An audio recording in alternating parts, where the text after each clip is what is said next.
அஸ்ஸலாமு அலைக்கும். மகிழ்ச்சியான வாழ்விற்கு நபிகள் காட்டிய 5 எளிய வழிமுறைகள்.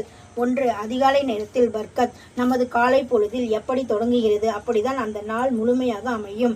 என் சமுதாயத்திற்கு அதிகாலை பொழுதில் பர்க்கத் அருள் செய்யப்பட்டது என்று நபிகள் ஸல்லல்லாஹு அலைஹி வஸல்லம் அவர்கள் துஆ செய்துள்ளார்கள். அதிகாலையில் எழுந்து தொழுது அந்த நேரத்தில் அமைதியை உங்கள் நாளை தொடங்குங்கள். அது உங்கள் உள்ளத்திற்கு ஒரு புது சக்தி தரும். 2. சிறு புன்னகை கூட ஒரு தர்மம். பணம் கொடுத்தால்தான் தர்மமா என்கிறார்கள் நபிகள் நாயகம் ஸல்லல்லாஹு அலைஹி வஸல்லம் அவர்கள். கவலை 1000 இருந்தாலும் பிறரிடம் காட்டும் கனிவும் புன்னகையும் உங்கள் மன அழுத்தத்தை குறைக்கும். உங்களை சுற்றி உள்ள சூழலை அன்பாக மாற்றும். 3. உணவின் ஒழுக்கம்.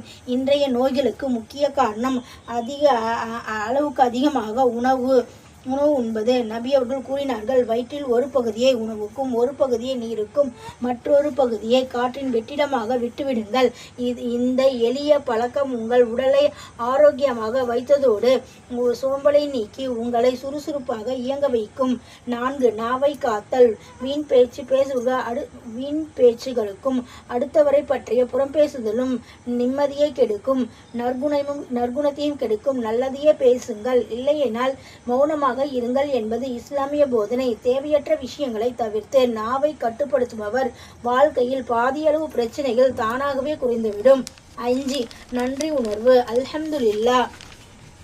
இல்லாத ஒன்றை நினைத்து இயங்குவதை விட அல்லாஹ் நமக்கு கொடுத்திருக்கும் அருட்கொடைகளை எண்ணி பாருங்கள். நிச்சயம் நீங்கள் எனக்கு நன்றி செலுத்தினால் நான் உங்களுக்கு அருட்கொடை அதிகப்படுத்துவேன் என்கிறார் இறைவன். ஒவ்வொரு சிறிய விஷயத்திற்கும் அல்ஹம்துலில்லாஹ் என்று சொல்லும் பழக்கம் நம்மிடம் இருக்கும் குறைகளை தாண்டி நிறைகளை ரசிக்க கற்றுக் கொடுக்கும். நிம்மதி என்பது வெளியே தேடி அலைவதில்லை, அது நம்முடைய பழக்க வழக்கங்கள் சிந்தனைகளில் இருக்கிறது. நபி அவர்கள் காட்டிய இந்த எளிய வழிமுறைகள் நாம் வாழ்வில் கடைபிடிப்போம். இறைவன் நாம் அனைவரும் இம்மை மறுமை வெற்றி தருவானாக. ஆமீன். அஸ்ஸலாமு அலைக்கும்.